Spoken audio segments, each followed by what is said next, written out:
Hello and welcome to the Gestalt IT Rundown for September 14th, 2022. My name is Tom Hollingsworth and I want to welcome each and every one of you. It is National Cream-Filled Donut Day, so I hope that you've picked out something significantly sweet and appropriate for the day to get a catch up on all of the news that's been happening this week. And joining me is the man who helps me make the donuts around here, Mr. Stephen Foskett. Stephen, welcome back to the show.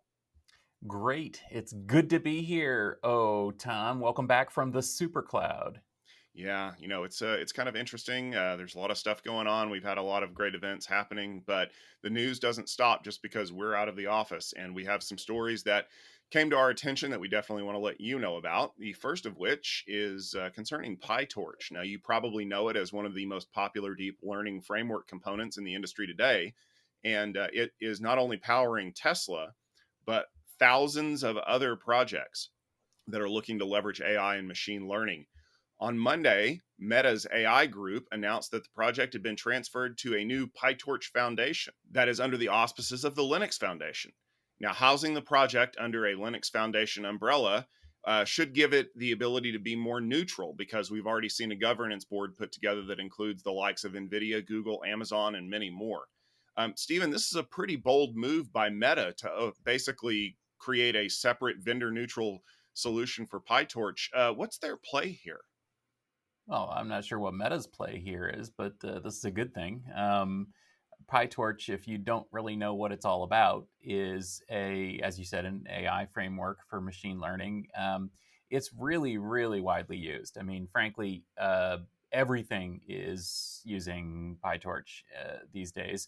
And I think that one of the things that is emerging is that these AI frameworks, just like open source projects before them, these AI frameworks are becoming, well, bigger than the original intent. So PyTorch is, I guess you can think of it as like Kubernetes or something like that. It has become something that's not just a meta project, it's something that's useful to everyone. And as the name implies, PyTorch, by the way, is a Python framework predominantly, but of course it also has a C++ interface. It's used in all sorts of different projects. So, I would say that this is one of those things where Meta is doing the right thing. They see the value in this as an open source project instead of as sort of a baby, a homegrown baby, and they're letting it fly. I'll just say, too, that I'm really glad to see these things going to the Linux Foundation. The foundation has done a nice job with a lot of other open source projects, and the PyTorch will probably have a bright future there. Tom, threat research group Mandiant, which is now part of Google, reported last week that the Albanian government was disrupted by a malware attack. The attack has been attributed to groups backed by Iran and was in response to calls from the Russian government to support ongoing operations, and may have targeted former Soviet republics specifically for this reason. The attack happened back in July, but we're only starting to get new data about it today. What's going on? Is this how cyber attacks are going to be in the future, Tom? I think it's interesting that we're starting to see a lot more of these attacks that are not only targeted at a country, but they're specifically targeted to disrupt the way that a country operates. It's not just, oh, hey, I'm going to steal a whole bunch of driving license records and a whole bunch of other things. It's like, hey, what if we just shut down all the DMVs for like a week? Could you imagine how big of a pain in the neck that would be for you? And before you sit there and say to yourself, oh, well, that can never happen because a lot of these things are state governments. Yeah, could you imagine shutting down the state of California for a week, 2 weeks, a month, more? Yeah, now you're starting to see the potential power of this. And in this particular case, there's evidence that's starting to emerge that potentially what this could have been was not just supporting a call to attack former Soviet republics, but also there was a summit that was going to be happening about free Iran, potentially change of regime there or something like that. So it could very well be that this was designed to target that summit and prevent it from happening. But the bigger picture at play is what happens when we start to see cyber warfare operations that are used as a component of a larger goal, a larger plan. Because if you can shut a country down pretty effectively, the country may not know anything is amiss until they start seeing people, I don't know, rolling over the border with less cyber weapons and more real weapons like tanks and other things. And if you think that that's not a big deal here in the US, remember that a lot of our allies border countries that are not exactly friendly to them. And we will be called upon to help out in a lot of those cases.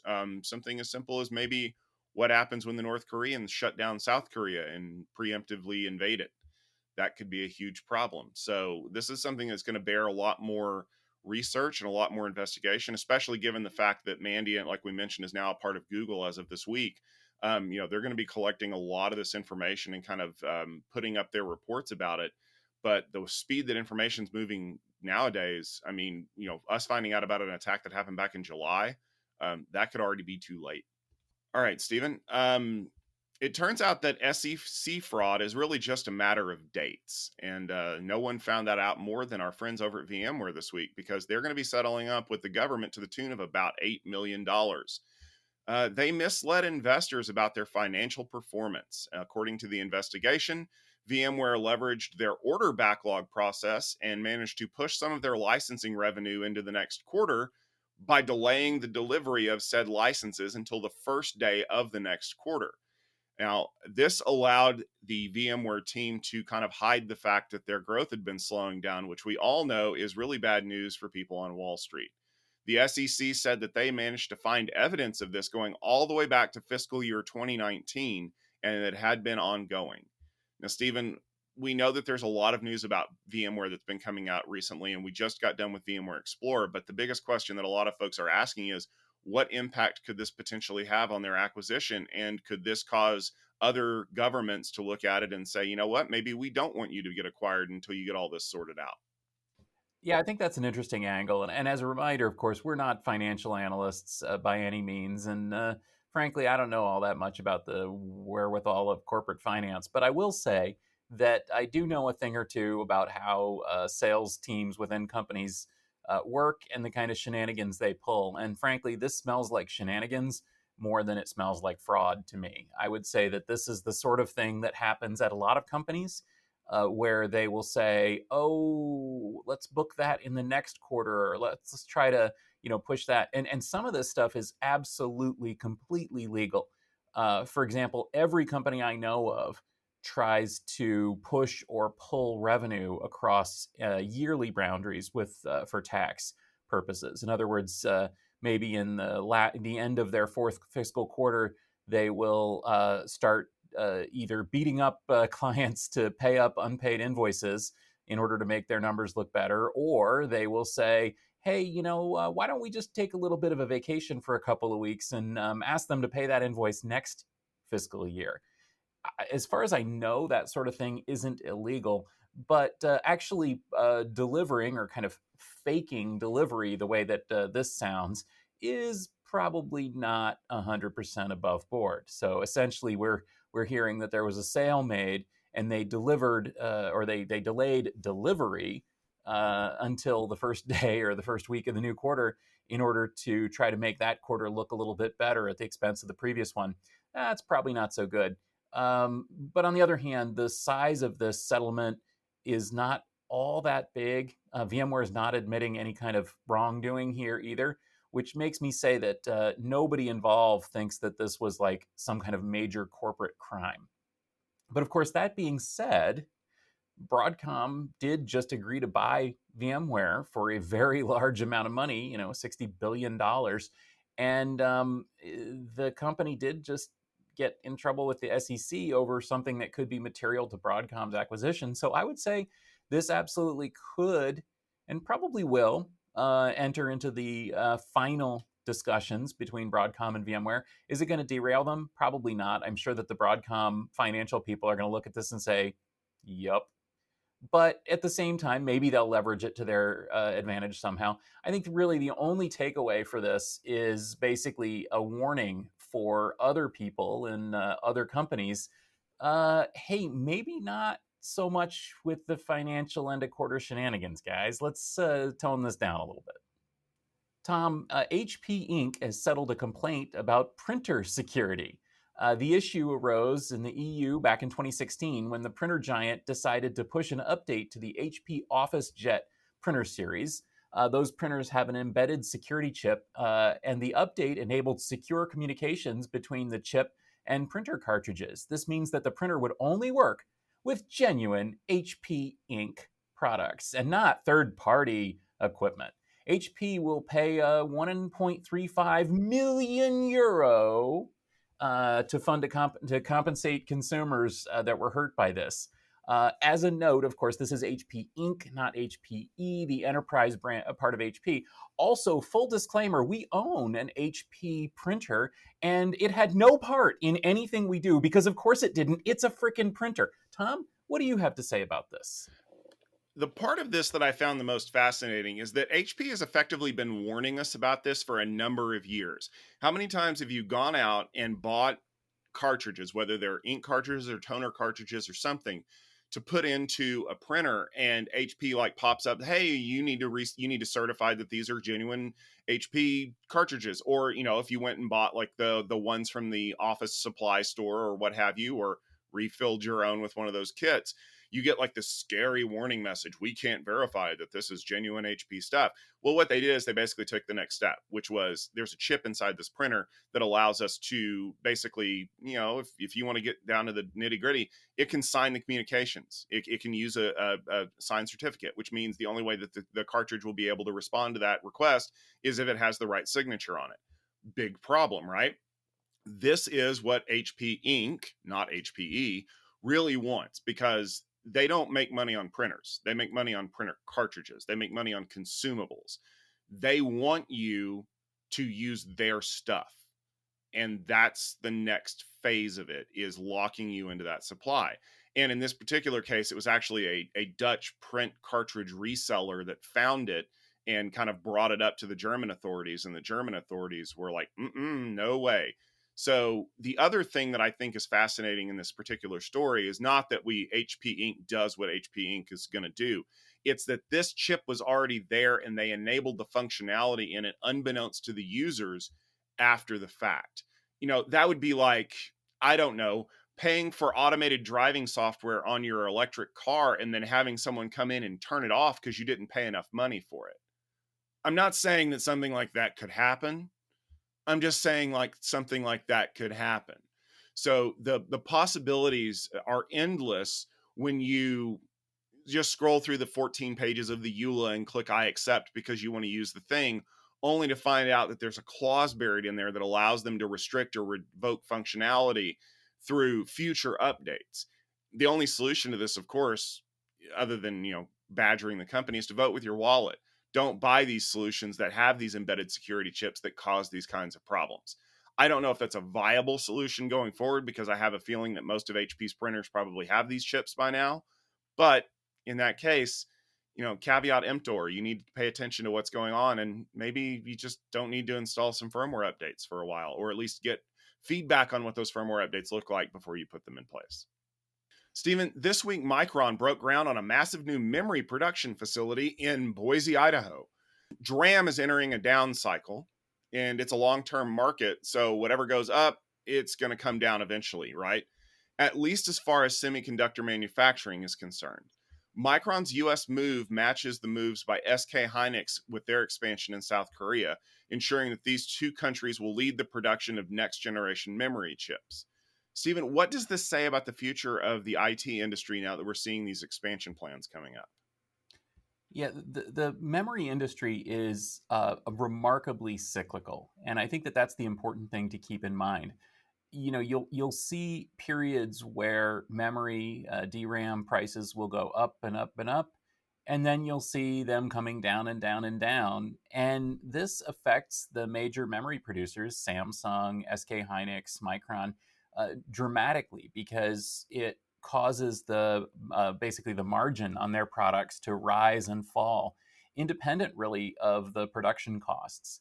At the same time, just like other semiconductor manufacturing, the cost of entry and the barriers to entry just keep going up. So in RAM, we're using EUV, extreme ultraviolet, and DUV, deep ultraviolet technology to manufacture these chips on a scale that is somewhat different from the sort of nanometer scales that you've heard from companies like Intel or TSMC. The current, state of the art for memory is really quite different, and the manufacturing technology is really quite different as well. So this is a different semiconductor world. But in order to be part of that world, you have to invest a lot of money. And essentially, what this is, and what's happening right now, is that within the last month, both SK Hynix and Micron have basically put their money on the table and said, we are, anteing up for the next generation of memory chips. And everybody, I think, expects Samsung to do the same. Maybe there will be other entrants, but essentially, if you don't do this, if you don't ante up, if you don't build out a new fab, if you don't procure the next generation equipment, and if you don't do the R&D, then you're not going to be part of that next wave of memory technology and memory build out. So essentially, that's what we've got here. We've got two big companies, SK and Micron, saying, yep, we're in for the next generation. And their financials are going to look bad for a little while they weather the storm, the inevitable trough of DRAM pricing. And then the next generation of technology will come out and the fabs will come online and they will rake in the dough again.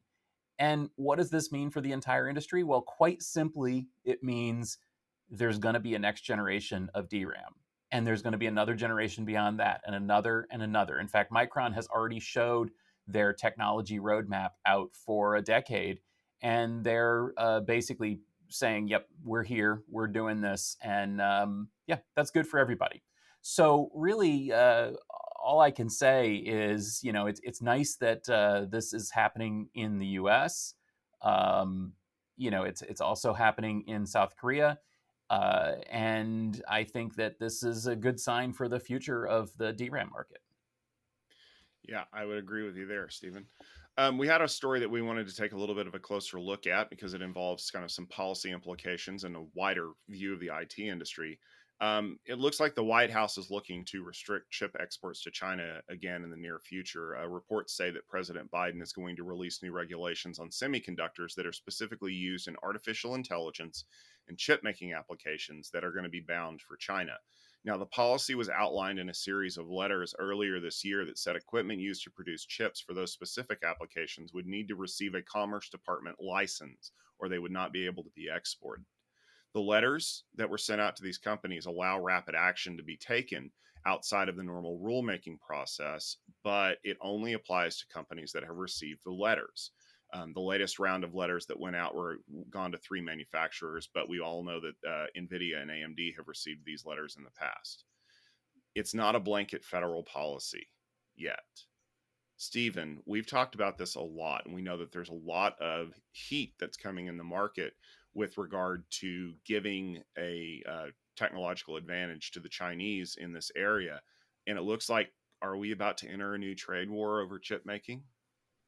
Yeah, we talked about this last week, actually. This was the headline story last week on the rundown, talking about restrictions specifically aimed at the GPU market. So, as a reminder, the Nvidia A100, which is sort of the benchmark GPU chip for AI and machine learning, is the no-go zone for export to China and Russia as of last week. And that would also limit AMD's exports of their next generation GPU, as well as, of course, the really impressive NVIDIA H100, which we just got wind of through the MLPerf results.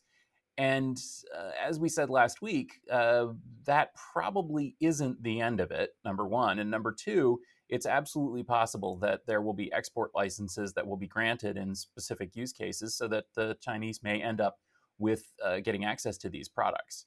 But again, my biggest concern here is that, number one, this could spur a growth of a parallel world of GPUs and AI accelerators in China that could end up coming back and haunting the West with, basically because they'll build good products that will be competitive in the global market. Number two is that this could expand beyond AI accelerators. And that's exactly what we're hearing now. So the rumor is that this restriction on AI accelerators was just the first wave, just the first part, and that the administration in the US is going to expand this way, way, way beyond that. And so we could end up with not just restricting final products, but also restricting the tools that are used to design those products, the tools that are used to manufacture those products, and thus that we could end up with a really, really big semiconductor IT trade war on our hands. Another story that came out this week was basically a accusation against Apple that they would be using flash memory from a company called YMTC, which is China's growing flash manufacturer. Uh, Apple absolutely is planning to use YMTC chips by their own admission, but only on handsets for the Chinese market. And the US government is basically rattling their sabers and saying, don't use products from that company.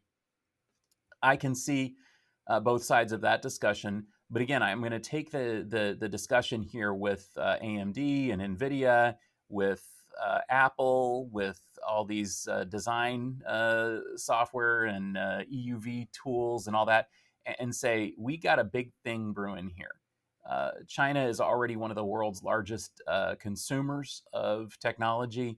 They're also, of course, one of the world's largest producers of technological products. And if this happens, that this spreads and we have a huge, huge war over advanced technological products, it definitely will have global ramifications. It'll cause changes to pricing, it'll cause development and roadmap changes. And as I said, the biggest thing that's probably going to come out of this is that it will spur domestic innovation in China, and we will end up inadvertently, and I say we, the West, will end up inadvertently causing China to rise as a maker of global technology products, or at least that's how I'm seeing it. What do you think, Tom? I think you've hit a lot of valid points, and I think part of what we're seeing is in previous years we've just seen outright bans. Like, you cannot have your equipment in our country at all. And we saw that with Huawei and ZTE, just nothing at all, and that didn't really affect things. Like, okay, great, it's actually going to end up costing us billions of dollars to get rid of all of that equipment, as we've covered here on the rundown many times. But I think that this is a more subtle approach by saying you're going to need to have a license in order to be able to export this. But what we're effectively saying when we do that is we'll let you send it for an agreement on specific conditions, but also certain amounts to be negotiated. And I think that that's wrapping it up in that little bow of saying, Mother May I, gives us leverage, us being the US government and the Western governments as a whole, to say, we'll send you this equipment, but you're not allowed to reverse engineer it. Or we'll send you this equipment on a lease for a certain number of years. But, like if there's something that comes out of this that looks suspiciously similar, like, we reserve the right to, restrict things. Essentially what they're doing is they're putting conditions on this, because as everybody who watches the rundown knows, that whenever you open a branch of a company inside of the People's Republic of China, you're actually required to open a subsidiary that is 51% owned by a Chinese company by their own rules. And most of the people who open those subsidiaries are very well connected with the government, to put it mildly. But that gives them the ability to kind of go in and look at how the technology is built, and kind of, like you said, develop their own ways of doing it, or develop ways to create suspiciously similar versions of it for consumption, even if it's just inside of China, which reduces the overall market for that company. But again, the Chinese economy is so enormous right now that you can't not be there. So I think that this is the US government's way of creating a situation where companies can still do business with a little bit of protection, but it also forces the Chinese government's hand in the whole matter, because now they have to kind of play by what could be considered Marcus of Queensberry rules. Like, we all agree on this. Like, a lot of other companies have these kinds of agreements set up in place through different governments, and now China has to come to the table to do that. Will they? Well, your points are very valid. If they don't want to play, or if they feel like the agreements are too restrictive, then yeah, they really will take their ball and go home.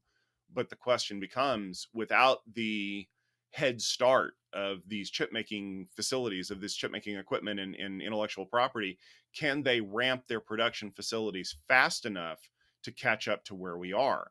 I mean, we've already seen a lot of issues with companies that are trying to be sold off, like ARM, and what could happen there. And so I don't think that China, if they take their ball and go home, will be able to go out onto the market and then just buy a company to do this. I think that there's going to be a lot of regulatory issues around it, and it could cause them to actually fall behind, unless there's a massive amount of capital that's being poured in to these industries to kind of jump back to the top of the heap. But the funny thing about capital is that it's not infinite.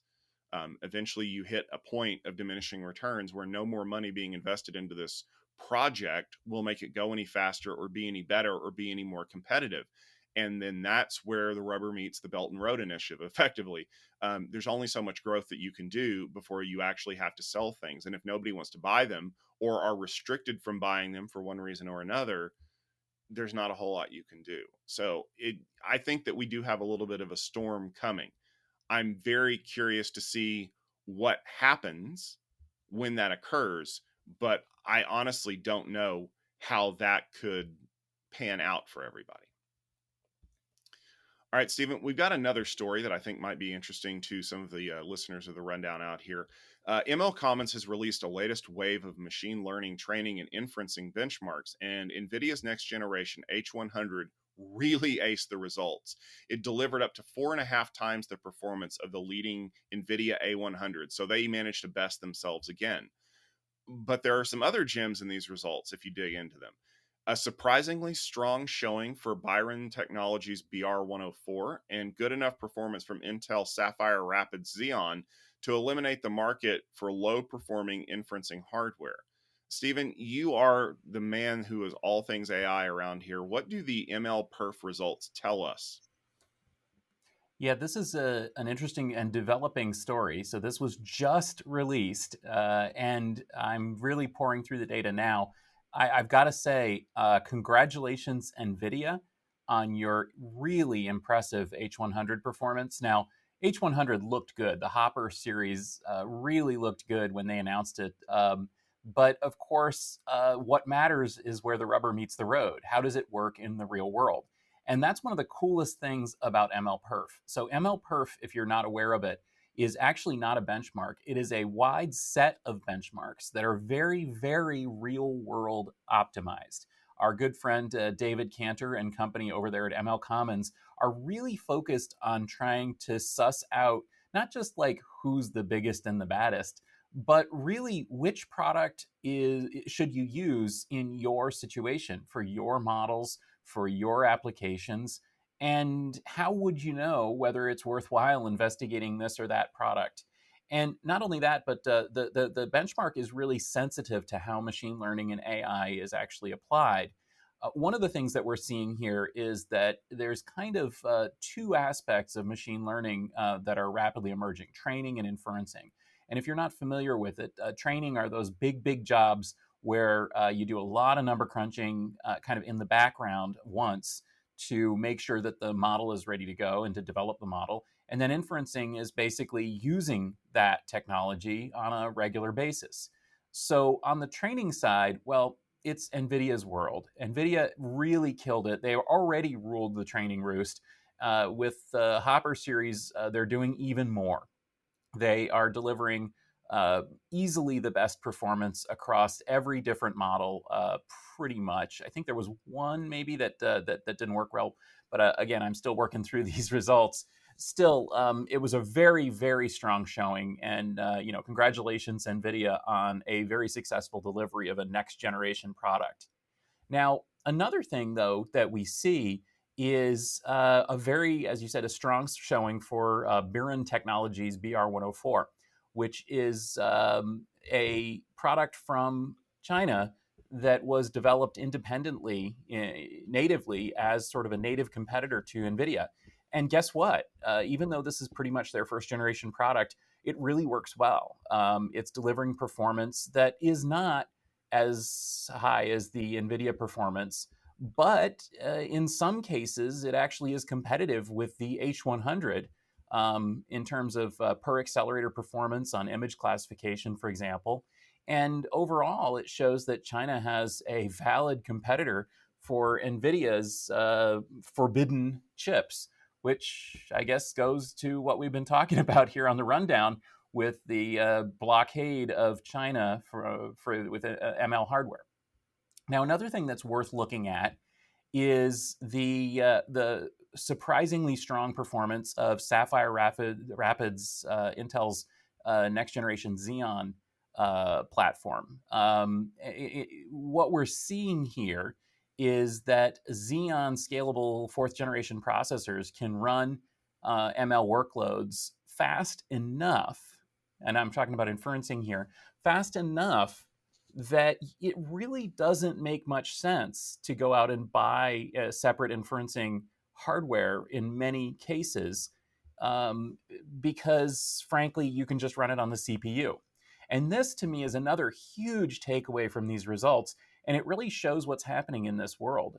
If you look at today's CPUs, like the Sapphire Rapids Xeon, like the Apple chips that you find in your Mac and in your phone, and of course, like AMD's next generation CPUs and a lot of the other ARM and RISC-V CPUs, they're incorporating machine learning accelerators for inferencing needs that are really fine, good enough. And once you get good enough on the inferencing side, well, you don't need anything more than that. And so, from a data center perspective, Intel's once dubious claim that you didn't need to buy GPU hardware in order to run ML, well, that claim is starting to sound true. And I think that that claim is going to sound true coming from others as well very soon. And frankly, it's going to really change the face of the AI inferencing market. So, to me, those are the big takeaways so far, but I can't wait to dive in more. And I really appreciate MLCommons for including me once again in the MLPerf briefings. All right. Well, that'll just about wrap it up for our news stories, but we do have a couple of exciting things coming up next week that are involving you, Stephen. So why don't you let everybody know what you've got ahead? Well, I am very excited to be headed back to California for Tech Field Day next week. Kicking things off on Tuesday, September 20th, we've got a Cloud Field Day exclusive event with NetApp focused on delivering the multi-cloud. I don't know, is it the super cloud, the meta cloud, the hyper cloud? We'll call it the multi-cloud. And I'm pretty thrilled to have a great group of delegates in person there in California for that. And if you want to join us in person, NetApp is inviting some people in. Just go to the Tech Field Day website and learn more. Then Wednesday through Friday next week, the 21st through the 23rd, is Cloud Field Day 15, which also has a great lineup of companies and delegates. And once again, please do check out the Tech Field Day website for more information about that. But basically, if you're in the cloud space, Tuesday through Friday next week, there's going to be a ton of streaming content. Absolutely. And if you want to learn more about all of the things that we do at Tech Field Day, of course, head over to techfieldday.com. If you would like to see the latest episode of the Gestalt IT Rundown, you can head over to our YouTube channel at youtube.com/Gestalt IT video. We should have a new episode out to you every Wednesday around 12:30 Eastern Time with all of the great news that we can find during the week. You can also subscribe to us in your favorite podcasting application of choice. Just look for the Gestalt IT Rundown. If you have any stories that you'd like us to include in the rundown, please make sure you tweet at us. We're at Gestalt IT on Twitter. Use the hashtag rundown, and we should catch that and add it to our list. But we should be back next week. Actually, I won't be. I'm going to be out as well. So you should have a very interesting show. We'll make sure that there's lots of great news to follow along with. But we look forward to our next opportunity to give you an update on all the cool things that are going on in the IT space. And we hope that you have a great week. We will see you soon.